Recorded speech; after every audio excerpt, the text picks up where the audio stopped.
Then we have President Obama. He says he is finally establishing a new government agency to protect us from cybercrime. Could also give the government more access to whatever we do online.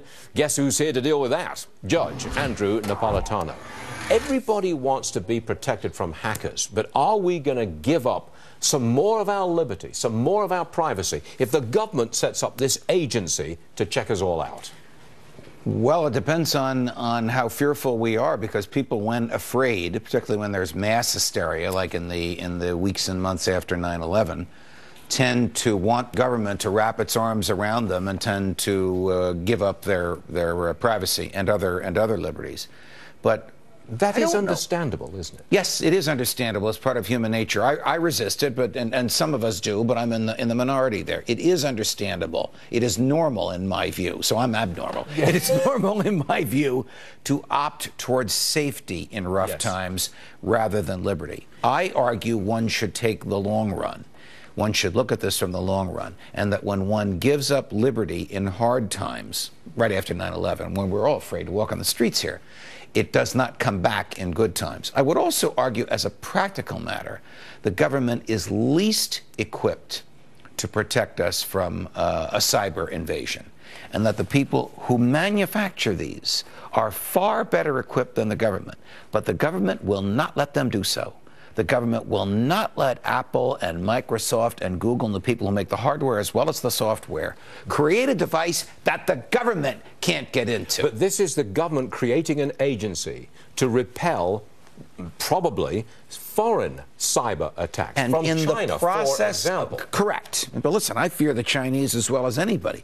But I would bet my money more on Apple and Google and Microsoft to protect me from the Chinese cyber threat than the government. But you're just talking about the smartphone. What about a corporation's computer system? I believe... Or the Pentagon's computer system? I believe that private technology, the Pentagon doesn't build its computer system, it buys it.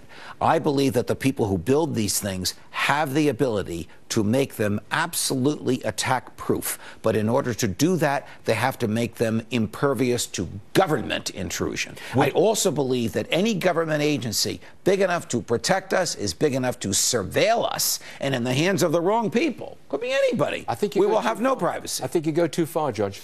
I do. In the age of nuclear terror, the threat of nuclear terror, and it's there. We all know that. That's cataclysmic.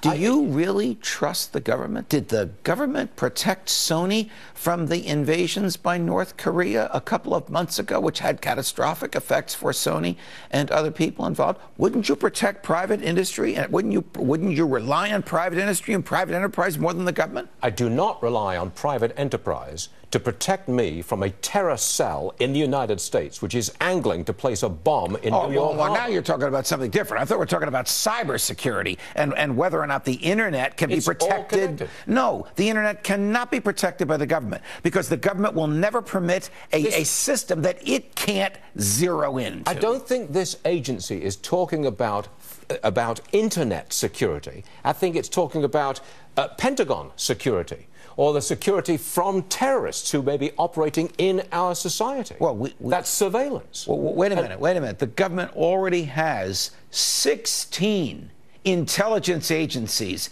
intended to protect us from the type of threat you're talking about. As I understood what was proposed this morning, it was an internet threat that the government is trying to protect us against. The type of thing that Sony was victimized by, whether it was North Korea or not. Would you not set this agency up? Absolutely not. You would not? No. Period. Absolutely not. The government is incapable of protecting us from something without itself having access to our privacy. Do you think I was going to back down? No. One of these days. Stay there, please, Judge, because I've got another issue here, and I want your comment on it. Look at Facebook stock just for a moment. The company is debuting a new feature. It uses facial recognition technology. It automatically identifies you in your photos or friends' photos posted on Facebook. Cheryl, you comfortable with that? No, I'm not, but I know how to work the privacy settings on my Facebook account, and many people do not. And we're talking